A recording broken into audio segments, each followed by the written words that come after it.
ഇന്ന് രാവിലെ ഓഫീസിൽ വന്നതിന് ശേഷം ബോസ് കുറച്ച് അധികം ജോലികൾ തന്നിട്ടുണ്ട്. ബാങ്കിൽ പോയിട്ട് പേപ്പർ കളക്ട് ചെയ്യണം. അങ്ങനെ ബാങ്കിൽ വന്നു. രാവിലെ കുറച്ച് തിരക്കൊക്കെ ഉണ്ട് ബാങ്കിൽ. അങ്ങനെ ബാങ്കിൽ നിന്നിറങ്ങി മറ്റൊരു സ്ഥലത്തേക്ക് പോവുകയാണ്. അവിടെ കുറച്ച് പേപ്പർ വർക്കുകൾ തീർക്കാനുണ്ട്. അങ്ങനെ അവിടെ പോയതിന് ശേഷം നേരെ തിരിച്ച് ഫിറ്റിങ്ങിൻ്റെ ആളെയും കൊണ്ട് ഒമാനിയുടെ വീട്ടിലേക്ക്. അങ്ങനെ അവസാനം ഒമാനിയുടെ വീട്ടിലെത്തി. ഇവിടെ പൂള് ഫിറ്റ് ചെയ്യാനുണ്ട്.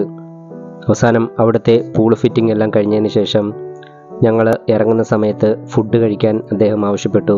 ഒരുപാട് നിർബന്ധിച്ചതിന് ശേഷം അദ്ദേഹത്തിൻ്റെ മജ്ലിസിലിരുന്ന് ഞങ്ങൾ ഫുഡ് കഴിച്ചു. അവിടെ നിന്ന് നേരെ റൂമിലേക്ക്, അവിടെ നിന്ന് നേരെ മാർക്കറ്റിലേക്ക്.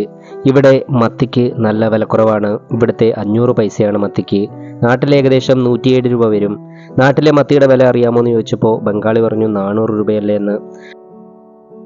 ലോകം മൊത്തം ഫേമസ് ആയിട്ടുണ്ട് നമ്മുടെ നാട്ടിലെ മത്തി വില. 450 രൂപ കിലോ വരുന്നതിന് ഇവിടെ വെറും 100 രൂപയുള്ള മത്തിക്ക് വരിക. 100 രൂപയുള്ള മത്തിക്ക് വരിക, കെയിലിൽ നിന്ന് വാങ്ങുക.